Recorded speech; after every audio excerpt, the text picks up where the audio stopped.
चतुर्विधा श्री भगवत प्रसादा स्वाद्वन्न तृप्तान हरिभक्त संगान कृत्वैव तृप्तिं भजत सदैव वन्दे गुरो Shri चरणारविन्दम्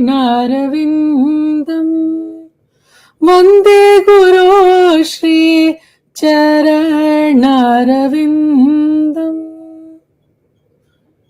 The spiritual master is always offering Krishna 4 types of delicious food, that which is licked, chewed, drunk and sucked.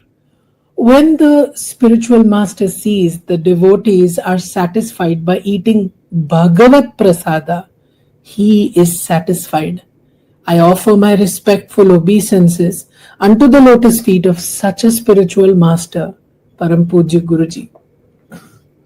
Om Vakratunda Mahakaya Surya Koti Samaprabha Nirvignam Kurme Deva Sarvakaryeshu Sarvada Shuklam Baradharam Vishnum Shashivarnam Chaturbhujam Prasanna Vadanam Dhyayet Sarva Vignopashantaye Narayanam Namaskritya Naram Chaiva Narottamam Devim Saraswatim Vyasam Tato Jayamudirayet Vyasam Vasishthanaptaram Shakti Pautramakalmasham Parasharatmajam Vande Shukatatam Taponidhim Vyasaya Vishnu Rupaya Vyasa Rupaya Vishnave Namo Vai Brahmanidhaye Vasisthaya Namo Namaha Avikaraya Shuddhaya Nityaya Paramatmane Sadaika Rupa Rupaya Vishnave Sarvajishnave Yasya Smarana Matrena Janma Samsara Bandhanat Vimuchyate Namastasmai Vishnave Prabha Vishnave Shantakaram Bhujagashanam Padmanabham Suresham Vishwadharam Gagana Sadrisham Meghavarnam Shubhangam Lakshmikantam Kamalanayanam Yogi Hridhyanagamyam Vande Vishnum Bhava Bhayaharam Sarvalokaikanaatham. Om Namo Bhagavate Vasudevaya. Om Shri Krishna Paramatmane Namaha. Rama Ramaya Shanta Ramaya Sadguru Ramaya Shanta Ramaya Daya Guru Ramaya Shanta Ramaya Jaya Guru Ramaya Shanta Ramaya Ram Ram. Bolo Sadgurunath Maharaj ki Jai. Bolo Radharani Arunamai ki Jai. Charan Spashtu Param Pujya Guruji. Charan Spashtu all Devis and Mahatmas. Jai Shri Krishna Guruji. Jai Shri Krishna Guruji. With Book 4, Discourse 22. The sage Sanaka and his 3 brothers impart instruction to King Prithu. Maitreya continued, while the people were thus extolling Prithu of great prowess, there came to that spot 4 sages resplendent as the sun. Verse number 2. Surrounded by his attendants, the king saw the lords of divine seers descending from the heavens. They were easily recognized to be no other than Sanaka and his 3 brothers, through their splendor which dispelled the sins of the spheres through which they passed. Verse number 3. King Prithu instantly rose with his courtiers and all others present there, as if eager to seize back his life breath that had shot forth to meet those sages at their very sight. There's a footnote. Our scriptures maintain that the life breath of a young man goes forth to meet his elders when the latter pay him a visit, and that it is only when he rises and bows to them that the life breath returns. So King Prithu rose with his courtiers and all others present there, as if eager to seize back his life breath that had shot forth to meet those sages at their very sight, even as the mind runs forth to meet the objects of sense enjoyment. Verse number 4. When they had accepted the arghya, water offered for washing the hands of a distinguished guest, and taken their seat, the king, who was most urbane in matters and was overwhelmed by his esteem for them, worshipped them with due ceremony, his head bent low with modesty. He then sprinkled his tuft of hair with the hallowed drops of water wherewith he had washed their feet, thus duly following the way of the virtuous, as if in order to evince his respect for the same. Verse number 6. Endowed with reverence and self discipline, and full of delight, he addressed those sages, the elder brothers even of Lord Shiva, who, when installed on seats of gold, shone like the sacrificial fires in their proper places. Verse number 7. Prithu said, "Oh, what meritorious acts have I performed, O abodes of auspiciousness, that I have been blessed with your sight, whom even yogis, men possessed of mystic powers, find it difficult to perceive." Verse 8. There is nothing very difficult to attain in this world or the next for him with whom Brahmanas like you and Lord Shiva and Vishnu and their attendants are pleased. Verse number 9. The world does not perceive you, even though you range through the various regions, such as the visible creation and Mahat Tattva, or the principle of cosmic intelligence, etc., which are causes of this world, are unable to perceive the all seeing self. Verse number 10. Though poor, those pious householders are indeed blessed, whose house contains water, a mat of straw or bare ground, the master himself and his servants, etc., worthy of acceptance by venerable souls like you. Verse 11.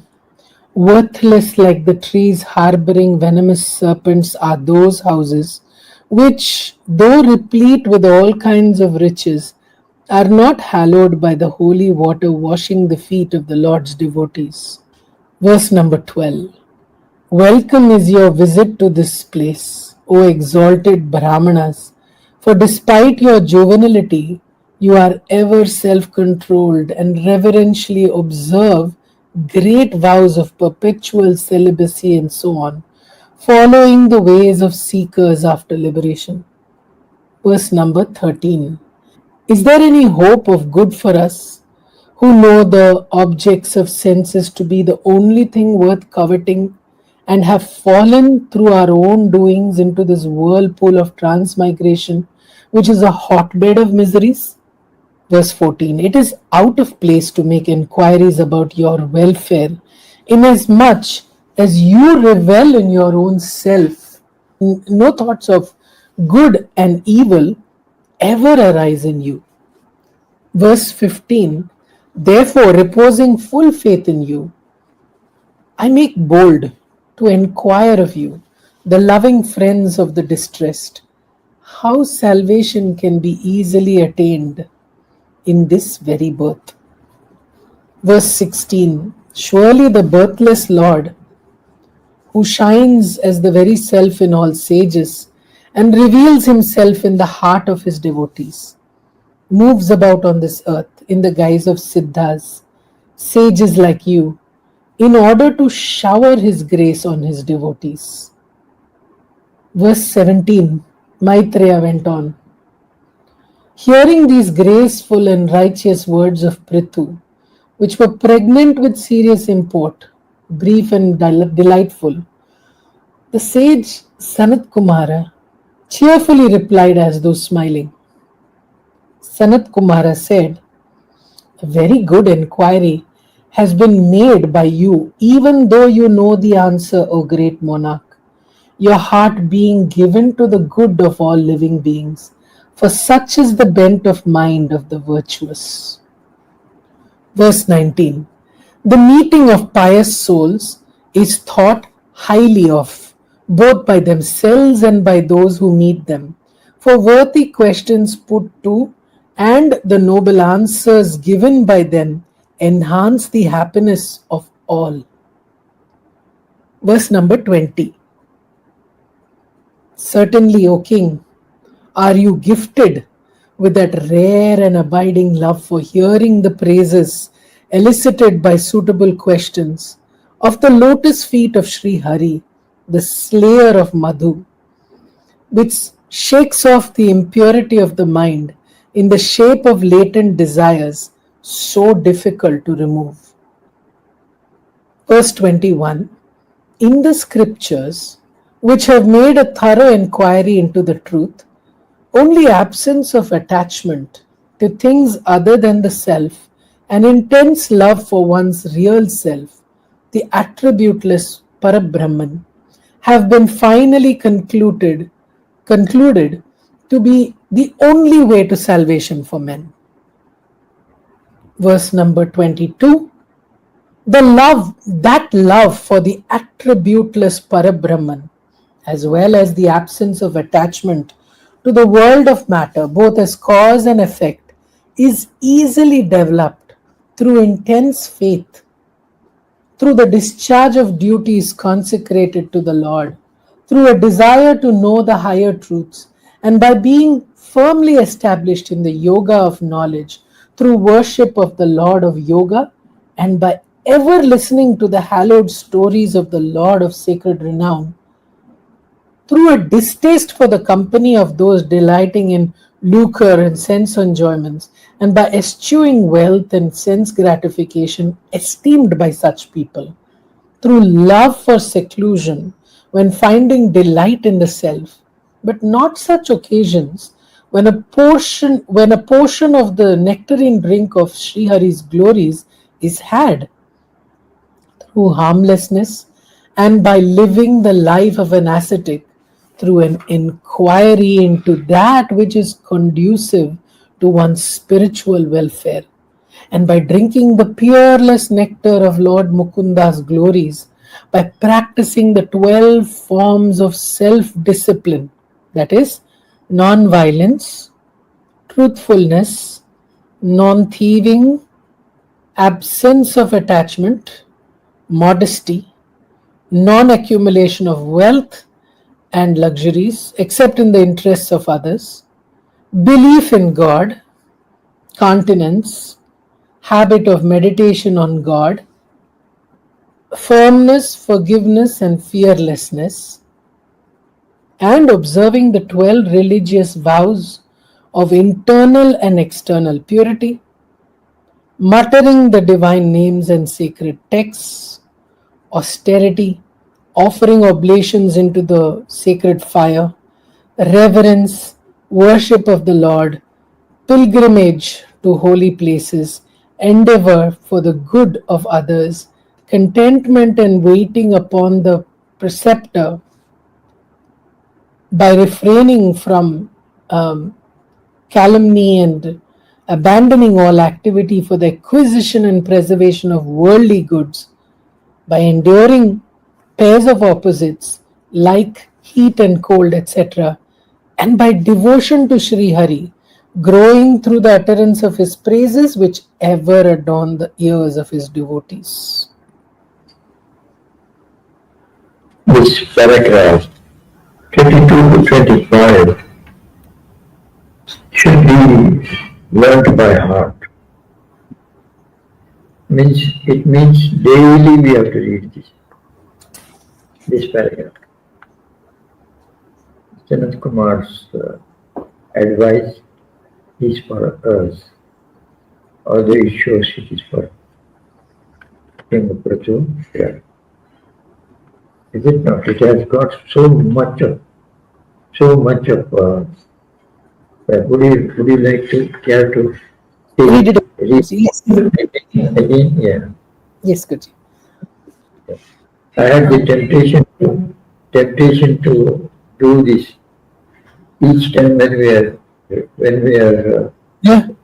read it becomes. So let us read and find out. That love for the attributeless Parabrahman, as well as the absence of attachment to the world of matter, both as cause and effect, is easily developed through intense faith, through the discharge of duties consecrated to the Lord, through a desire to know the highest truths, and by being firmly established in the yoga of knowledge. Through worship of the Lord of Yoga, and by ever listening to the hallowed stories of the Lord of sacred renown, through a distaste for the company of those delighting in lucre and sense enjoyments, and by eschewing wealth and sense gratification esteemed by such people, through love for seclusion when finding delight in the self, but not such occasions when a portion of the nectarine drink of Sri Hari's glories is had, through harmlessness and by living the life of an ascetic, through an inquiry into that which is conducive to one's spiritual welfare, and by drinking the peerless nectar of Lord Mukunda's glories,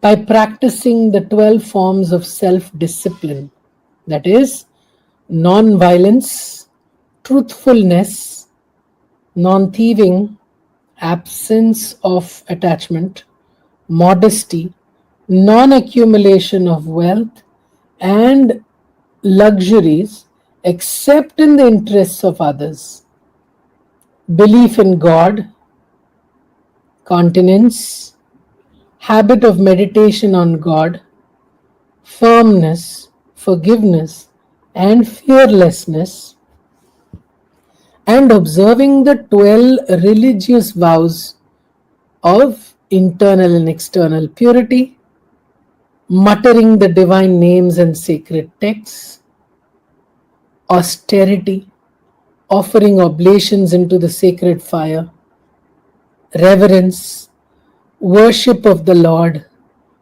pilgrimage to holy places, endeavor for the good of others, contentment, and waiting upon the preceptor, by refraining from calumny and abandoning all activity for the acquisition and preservation of worldly goods, by enduring pairs of opposites like heat and cold, etc., and by devotion to Sri Hari, growing through the utterances of his praises, which ever adorn the ears of his devotees.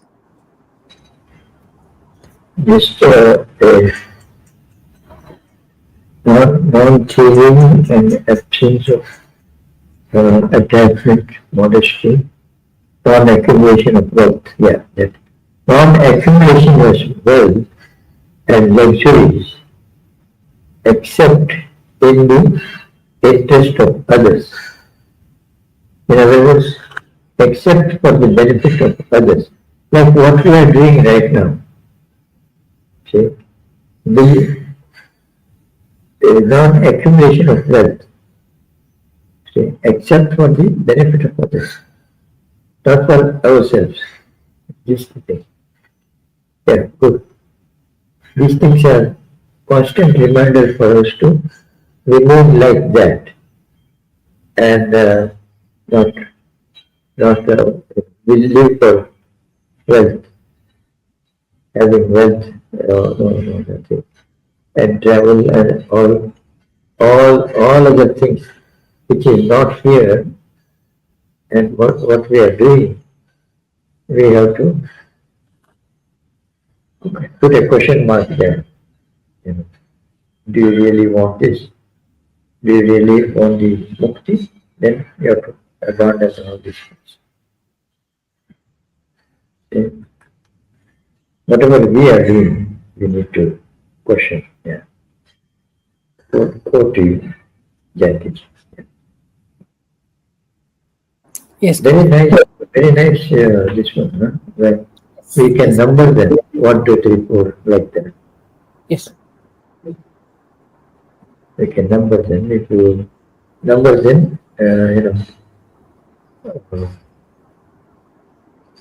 you want, you can do it now.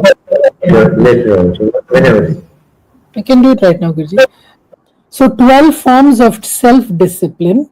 Number 1, non-violence. Number 2, truthfulness. Number 3, non-thieving. Number 4, absence of attachment. Number 5, modesty. Number 6, non-accumulation of wealth and luxuries except in the interests of others. Number 7, belief in God. Number 8, continence. Number 9, habit of meditation on God. Number 10, firmness. Number 11, forgiveness. And number 12, fearlessness.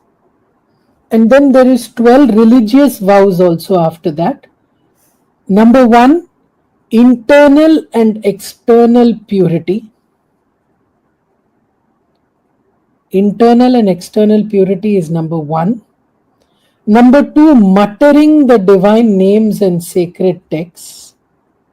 Number 3, austerity.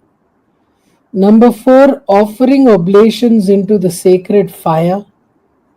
Number 5, reverence. Number 6, worship of the Lord. Number 7, pilgrimage to holy places. Number 8, endeavor for the good of others. Number 9, contentment. Number 10, waiting upon the preceptor by refraining from calumny.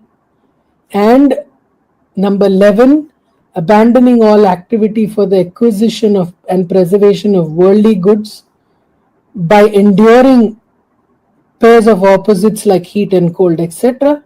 And number 12, by devotion to Sri Hari, growing through the utterance of his praises, which ever adorn the ears of his devotees.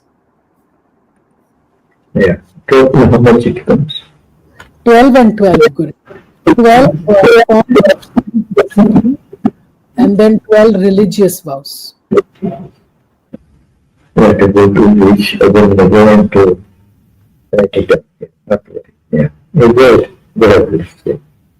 Yes, Guruji. Verse number 26. Verse number 26. When this love for Parabrahman gets firmly rooted, man resorts to a worthy preceptor and, like the fire consuming the very source whence it originates, he dissolves his subtle body, mainly consisting of the 5 subtle elements, and enveloping his pure self in the form of the ego, when the same has been freed from its latent desires by the force of wisdom and dispassion. Verse 27. When the envelope in the shape of the subtle body that wraps the pure self and which stood heretofore between the soul and the oversoul has thus been dissolved, the embodied soul sheds all the attributes of that envelope and no longer perceives that which is external to the self nor his subjective states, just as a dreaming man no longer sees the things of his dream when it has been broken. Verse 28. Only so long as this conditioning mind substance, the principal constituent of the subtle body, persists in the waking and dream states, man perceives his own self, the objects of sense, and that which connects the self with these latter, that is the ego, and not at any other time. For example, in the state of deep sleep. Verse 29. Everywhere, in the external world too, it is only when water or a mirror or any other condition is present that a man perceives the difference between one's own self and that which is external to oneself, that is, one's reflected image, and not at other times when the condition is absent. Verse number 30. Distracted by the senses, which are themselves drawn towards their objects, and the mind of those that ever muse on such objects as worth attaining takes away the power of discrimination of the intellect as imperceptibly as a clump of grass sucks up water from a pool through its roots. Verse 31. Consequent on the loss of reason, memory fails. Loss of memory is followed by loss of wisdom, and the sages refer to loss of wisdom as the ruination of the self through one's own self. Verse 32. There can be no greater loss in the world to a man than the ruination through one's own self of the soul, for whose sake everything else becomes dear. The footnote refers to Brihadaranyaka Upanishad. What a fantastic thing, says, yeah. Fantastic these pages. Constant preoccupation with wealth.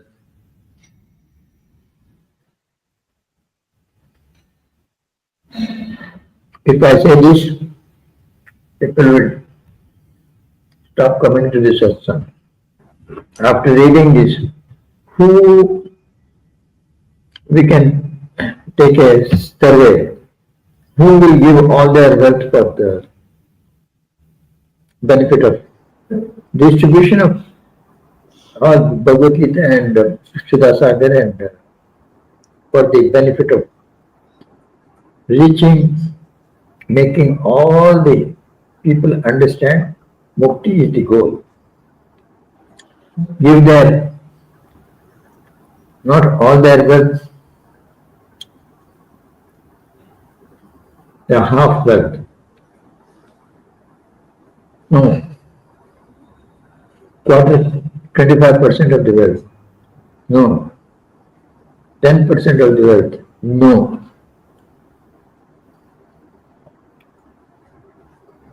Then what you are doing with the satsang?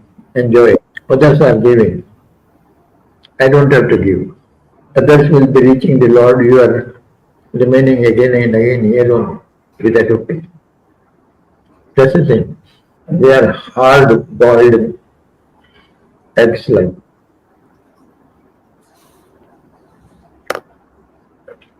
Or incorrigible. I find all people die with their wealth intact. Even at the last moment also they are not going to. And they will only think of their useless children. I should not say useless. Okay, useless father, very good children. See, this is the thing. We always say, we'll take another text, this text, this that, that. Oh, what you are doing, taking hundreds of text, Ek Tattva Nama. Naneshwar Maharaj says, Ek Tattva Nama. That is only one Tattva, Nama.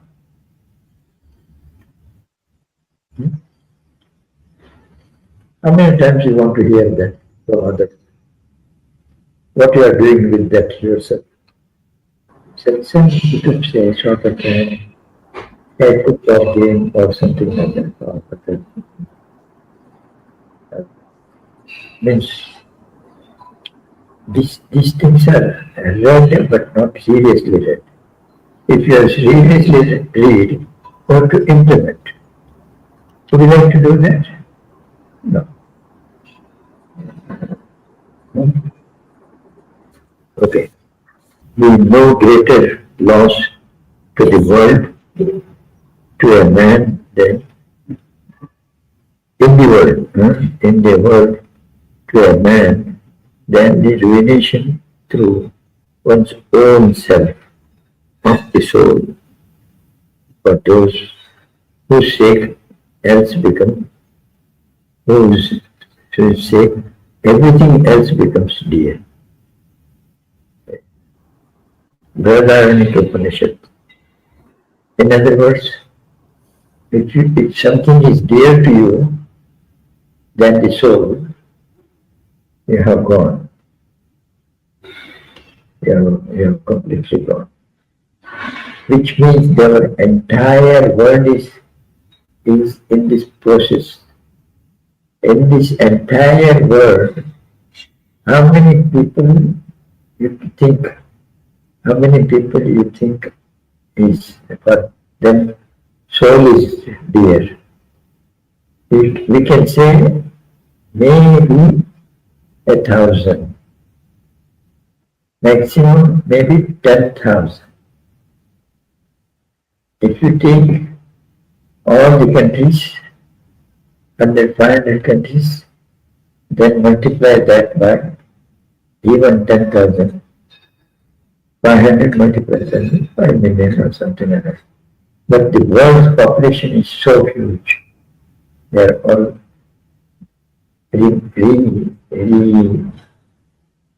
remaking. All will die and come back again, not as human beings. Some as human beings, otherwise the rest of them is only the animals and other creatures. If we publish this like this, please think seriously like this. Keep all your fighting and all your other junk aside and think on this. If anything is dear to you other than Atma, anything dear to you and not the Atma, then you have gone. You will be born again, or you will not be born again, but you will be as a human being. You will be born again.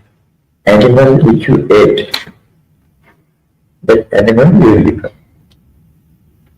I have no problem with that. You can ignore this. I have no problem with that. You have problem. Reader has problem. I don't have problem. Don't get me wrong. This is a warning signal.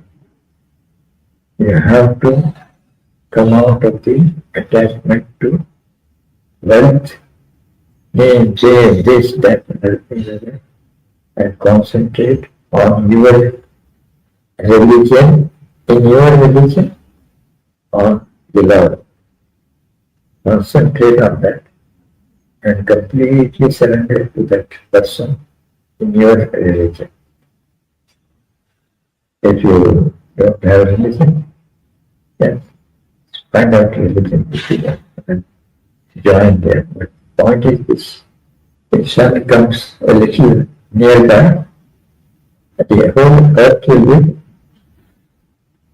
will be burnt. If sun comes, it goes a little far away, again entire earth will be cool and lost. See, all these things can happen. All these things can happen. Just because in our time it has not happened, it doesn't mean it cannot happen. So, the most important thing is your mukti, which means you should not be born again. Why you want to be born again as another animal? You think animal became animal only? No. See, human beings also can become animals. Animals can become human beings. But this cycle should be stopped. And ancients have found out that the main purpose of it is your focus on, not focusing on Atma, soul, but so focusing on all other things other than so you have to focus on. And how that means how to live in this world, helping each other, loving each other. How do you like this? So we'll go ahead. Verse number 33. Constant preoccupation with wealth and the objects of sense means the ruination of all the interests of men. Deprived of his knowledge and wisdom through such preoccupation, man is reborn in the immobile creation, the vegetable or mineral kingdom. I have not read this.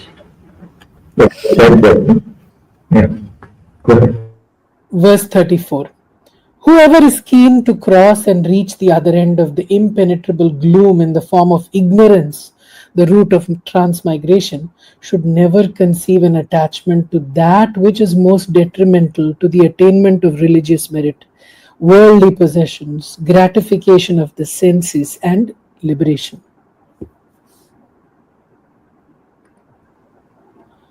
Yeah.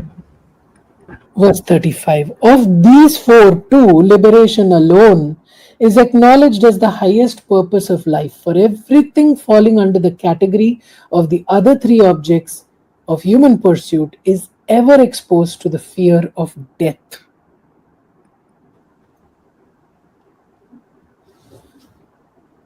Yeah. Verse 36. There can be no stability in the life of the higher and lower orders of creation that have come into existence ever since the equilibrium of the three modes of Prakriti, Sattva, Rajas, and Tamas, was disturbed at the dawn of creation. For their hopes to survive have always been blasted by the all powerful time. I love these verses. Verse number 37. Therefore, O King, know him to be your very self, the Lord, who perceptibly and inwardly shines as the all pervading ruler of the Jiva, the conscious principle in the psychophysical organism, in the heart of all mobile or animate and immobile or inanimate beings, invested with the body, the senses, the vital airs, the intellect, and the ego. Him do I resort to for protection, the ever free, taintless, and enlightened principle who has set aside Prakriti, primordial nature, defiled by the karmas of the various jivas, and in whom appears this phantom of the universe, both as cause and effect, vanishing on the dawn of discriminating wisdom, even like the false notion of a serpent with regard to a garland. Verse 39.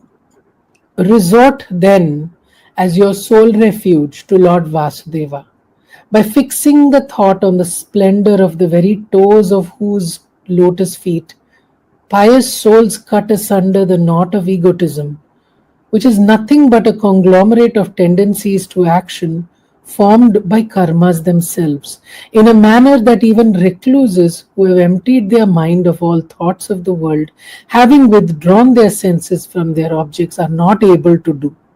Verse 40. Great agony is experienced in crossing the ocean of metempsychosis, which is infested with fierce crocodiles in the shape of the five senses and the mind, by those who have not found their boat in God, inasmuch as they seek to reach the other end of it by painful means such as the practice of yoga. Therefore, you make the adorable feet of Lord Sri Hari your boat and cross the ocean of misery which is so difficult to cross. Verse 41, Maitreya resumed, enlightened thus about the true nature of the self by Sanat Kumara, son of Brahma the creator, and a knower of Parabrahman, the king duly praised him and addressed him as follows. The king said, Sri Hari, who is so kind to the afflicted, showed his grace on me in the first instance. It is in order to bring it to its culminating point, O divine sage, that you have all come here. Verse 43. and compassionate as you are, it has been made fruitful in its entirety by you. What shall I give you in return for this grace when everything belonging to me, including myself, has been graciously allowed as a favor to me by pious souls? Verse 44. My life, spouse, sons, and house, with all its appurtenances, kingdom, army, lands, and treasury, all this I offer at your feet as something already belonging to you. Verse 45. He alone who is well versed in the Vedas and other sacred books is competent to command armies, rule over a kingdom, direct policies of war, and exercise dominion over all the worlds. Verse 46. A Brahmana eats his own food, wears his own clothing, and gives away his own property to others. It is by his sufferance that the Kshatriyas and others eat their food. Verse 47. May you, who are well versed in the Vedas, and have in your abounding compassion precisely explained to us in the course of your dissertation on the Spirit, the true nature of God is depicted above. May you ever be pleased with your own acts of delivering the afflicted. Who will make himself a butt of ridicule by presuming to recompense your acts of benevolence? Verse 48. Maitreya continued, adored by King Prithu, the first constitutional monarch on the earth, and praising his virtuous conduct, those masters of the science of self realization rose to the heavens while everyone stood gazing on them. Verse 49. Vena's son, the foremost among exalted souls, who was firmly established in the self through concentration of mind as a result of the instruction received from them in the science of the spirit, regarded himself as one who had realized all his ambitions in life. Verse 50. He performed all his duties at the proper time, at the proper place, and in the proper way, to the best of his ability and resources as an offering to God. Verse 51. Resigning the fruit of his actions to God with a concentrated mind and regarding himself as a witness of all actions and beyond the realm of Prakriti, he remained unattached to everything. Verse 52. While remaining a householder and endowed with imperial fortune, he was free from egotism and conceived no attachment for the objects of sense, even as the sun, though shining on bog, etc., does not get daubed with it. Verse 53 to 56. Thus, duly performing his duties at the proper time and proper place and time with his mind fixed on the self, the king begot through his consort Archi 5 sons who came up to his ideals: Vijitashva, Dhumrakesha, Haryaksha, Dravina, and Vrika. A part manifestation of the immortal Lord, Prithu alone manifested at the proper time special qualities of all the regional gods for the protection of the created beings of the whole world. Delighting the people with his mind, speech, and conduct, as well as by his charming virtues, he bore the significant title of Raja, he who delights, like another moon god who is known by the name of King Soma because of his delighting all created beings with his cool rays. Even as the sun drains in summer the moisture of the earth and releases it during the rains and radiates heat, so he drew the wealth of the earth by way of land revenue and other taxes, freely distributed it among the people during famines, etc., and exercised his authority over the people. Verse 57. He was formidable like fire in splendor, and hard to conquer like the great Indra, the Lord of Paradise, wide with the earth in forbearance, and with the heaven in bestowing on men whatever they sought. Verse 58. Like the god of rain, he showered blessings on the people according to their desire, thereby gratifying them all. Like the ocean, he was too deep to be understood, and in firmness he was a compeer of Mount Sumeru, the king of mountains. Verse 59. In meting out punishment, he was as just as Yama, the god of retribution. In his marvelous acquisitions, he resembled the Himalaya mountain. Like Kubera, the god of wealth, he was rich in treasures. And like Varuna, the god of water, he had his wealth well guarded. Verse 60. Like the wind god, he could move everywhere and match to him in strength of body, vitality, and prowess. While in irresistibility, he vied with Lord Shiva, the ruler of the ghosts. 61. In comeliness of form, he matched the god of love and was full of spirit as a lion. In paternal affection, he equaled Swayambhuva Manu, while in lordship over men, he was like Brahma, the birthless creator. Verse 62. In expounding the Vedas, he was another Brihaspati, the preceptor of the gods, while in self control, he was as good as Sri Hari himself. And in devotion to the cow, the preceptor, and the Brahmanas, as well as to the votaries of Lord Vishnu, and even so in modesty, humility, and amiability, as well as in his efforts for the benefit of others, he was his own equal, peerless. Verse 63.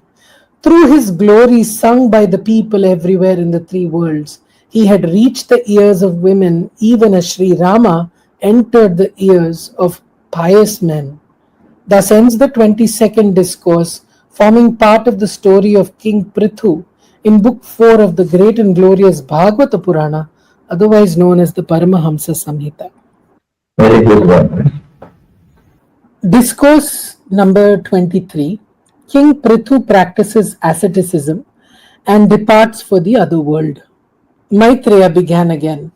A man of great self control and a true protector of his subjects, Prithu, the son of Vena, had himself fostered his own creation in the shape of the various crops and the numerous towns and villages founded and populated by him, made necessary provision for the maintenance of all mobile or animate and immobile or inanimate creatures, lent his support to the practice of virtue by the virtuous, and fully discharged the commission of the Lord, for which he was born on this earth. Realizing one day that he had grown old, he entrusted the earth, who was a daughter to him, and who was weeping as it were out of grief at her separation from him, to the care of his sons, and repaired unattended to a hermitage along with his consort, while his subjects stood disconsolate. Verse number 4. Uninterruptedly observing his rules of self discipline thereto, he embarked on a course of severe asceticism, highly approved of by anchorites, with the same earnestness as he had erstwhile evinced in the conquest of his own ancestral dominion. Verse number 5. Subsisting on bulbs, roots, and fruits to begin with, he ate dried leaves for some time, contented himself with water alone for some fortnights, and thereafter lived on air alone. Verse number 6. Leading the life of a hermit, the dauntless Prithu basked in the heat of 5 fires, one in each of the 4 quarters, with the sun shining overhead. In summer, exposed himself to hard showers during the rains, stood immersed in water up to his neck in the last 2 months of winter, and slept on the bare ground all the year round. Verse number 7. Practicing forbearance with strict control over his speech and senses, he observed a vow of complete celibacy, controlled his vital airs, and did the highest form of austerity, seeking thereby to please Sri Krishna. Verse number 8. His stock of karma, having been burnt as a result of that asceticism, gradually developed to perfection, and his mind thus purged of all impurities. He thoroughly subdued his senses and mind by controlling the breath and was thereby able to cut asunder the bonds of his vasanas or latent desires. Verse 9.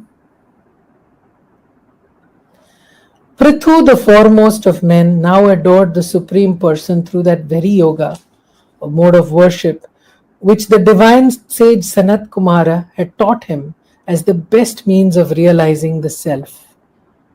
Ever engaged in duties sacred to the Lord and striving with utmost reverence, the pious soul developed exclusive devotion to the Lord, who is no other than Parabrahman, the Absolute.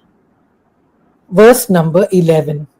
His mind having been transformed into pure sattva, sattva unmixed with rajas and tamas, through worship of the Lord, he attained wisdom, coupled with dispassion and sharpened by that devotion, which had been supplemented by constant and perfect remembrance of the same Lord. And through such wisdom, he was able to tear off the veil of egotism, which conceals the true nature of the jiva, the origin of all doubt and misapprehension. Verse number 12. Having got rid of his self identification with the body and realized the true nature of the self and freed of all cravings, he gave up the pursuit of even that wisdom by which he had been able to tear off the veil of egotism. For so long as a striver does not delight in the stories of Sri Krishna, who had Gada for his elder brother, he will not cease to be led astray by the minor achievements of yoga or concentration of mind. Verse number 13. Having thus irrevocably fixed his mind on the Supreme Spirit and become one with the infinite, that great hero cast off his body at the proper time. Verse 14. Closely pressing the anus with his heels and slowly forcing up the breath from the Mooladhara or the mystical circle situated in the space between the generative organ and the anus, he held it first at the navel and then at other places such as the heart, the chest, the throat, and the space between the eyebrows. Verse 15 to 16. Directing the breath higher up by stages to the crown of the head, and free from all cravings, he merged the air of his body in the cosmic air, the solid part of the body in the earth, the fire in the cosmic fire, the apertures in which the various senses are located in ether, and the liquid part of his body in water, each in its own source. He then merged earth in water, water in fire, fire in air, and the air in ether. Verse number 17. He further merged the mind in the senses by which it is drawn in the life of varied experience, and the senses in the subtle elements from which they severally proceed, and carrying these, the above mentioned ether as well as the senses, and the mind is merged in the subtle elements, higher still, by the ego and withdrawing them into the same, merged them along with the ego in the Mahat Tattva, the principle of cosmic intelligence. Verse 18. He merged the Mahat Tattva, the ground of all its evolutes in the Jiva, the embodied soul, conditioned by Maya and established in his true self, Parabrahman, by force of wisdom and dispassion, the mighty Prithu, who was till now a Jiva conditioned by Maya, cast off the condition of Jivahood attaching to the self. Koti Koti pranams to you, Param Pujya Guruji, Devis and Mahatmas. Let us read these again and come back for more. We'll go to Kritagnyata Prarthana now. प्रार्थना करते हैं देश और धर्म के लिए, प्रार्थना करते हैं भारत की स्त्रियों के लिए और उनके विकास के लिए, प्रार्थना करते हैं हमारे अन्नदाता किसानों के लिए तथा उन सभी के लिए जिनके श्रम से हमारे पात्र में प्रसाद आता है। ये प्रसाद जो हमें 3 से 5 बार मिलता है, भूख हो न हो तो भी मिल जाता है, इससे हमारा बौद्धिक, शारीरिक और मानसिक पोषण हो। हम निरहंकारी बने, दूसरों के बारे में सोचें और हमारे में क्षमा भाव जगे। इसी के साथ प्रार्थना करते हैं भारत के तथा विश्व भर में कई ऐसे लोगों के लिए जिनको शायद 2 वक्त का प्रसाद मिले ना मिले पता नहीं होता। उनकी सारी आवश्यकताओं की पूर्ति हो, उनका विकास हो और उनके विकास से देश और विश्व का विकास हो। प्रार्थना करते हैं भारत के 17 से 21 वर्ष की आयु के सभी युवक और युवतियों के लिए नीति द्वारा यह अनिवार्य किया जाए कि उनको सेना में प्रशिक्षण मिले, जिससे कि वो अच्छे नागरिक बने। प्रार्थना करते हैं भारत के सेना बल के लिए सीमाएं बंद हो, घुसपैठ न हो, आतंकवाद न हो और हमारे जवानों के प्राण व्यर्थ में न जाएं। उनका आर्थिक और पारिवारिक जीवन हर्ष, उल्लास और विकास से भरपूर रहे। प्रार्थना करते हैं हमारे पुलिस बल के लिए नीति द्वारा उनके वेतन 10 गुना बढ़ाए जाए, उनकी जैविक अवस्था में सुधार लाया जाए, उनकी क्षमताओं में बढ़ोतरी लाई जाए और वो सदैव न्याय और धर्म का संस्थापन करते रहें। प्रार्थना करते हैं हमारे परम पूज्य गुरुजी द्वारा संकल्पित सारे कार्यों के लिए। ये सारे ही संकल्प जैसे निवृत्ति, गुरुकुल, गीता वितरण इत्यादि का उद्देश्य है भारत के कई करोड़ों अच्छे गरीबों को लाभ पहुंचाना। ये सारे ही संकल्प बड़े से बड़े पैमाने पर साकार हो और इसका लाभ देश के कोने कोने तक पहुंचे। प्रार्थना करते हैं कि इस देश के शासक इस देश को उसकी खोई हुई संस्कृति की ओर ले जा सके। प्रार्थना करते हैं कि इस देश के हर जिले में कम से कम 2001 एकड़ के फैलाव वाले महाजलाशय बनाए जाए, जिससे कि वहां भरपूर जल रहे। प्रार्थना करते हैं कि इस देश के हर जिले में कम से कम 200 सौर शक्ति से संचालित ट्रामें चलाई जाए। इनके माध्यम से हर एक गांव को जिला मुख्यालय से जोड़ा जाए, जिससे कि यातायात में सुविधा हो, पर्यावरण भी स्वच्छ रहे और व्यय भी कम हो। प्रार्थना करते हैं कि ईश्वर हमारे परम पूज्य गुरुजी को 120 वर्ष का स्वास्थ्य से परिपूर्ण आयुष दें और गुरुजी सदैव हमारा मार्गदर्शन करते रहें। प्रार्थना करते हैं कि ईश्वर सभी सत्संगियों को, सभी विभूतियों को और उनके परिवारजनों को स्वास्थ्य से परिपूर्ण लंबी आयुष दे और सभी गुरुजी द्वारा दिखाए गए पथ पर चलें। सारा श्रेय गुरुजी को जाता है। आज का जो भी पुण्य है उनके श्री चरणों में समर्पित करते हुए देश और धर्म के लिए प्रार्थना करते हैं। तथास्तु, तथास्तु, तथास्तु।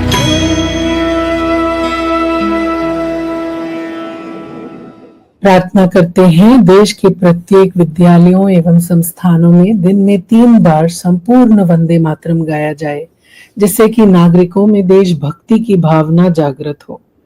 तथास्तु। ओम पूर्णमदः पूर्णमिदं पूर्णात् पूर्णमुदच्यते पूर्णस्य पूर्णमादाय पूर्णमेवावशिष्यते। ओम शांति शांति शांति। वंदे मातरम। भारत माता की जय। जय हिंद।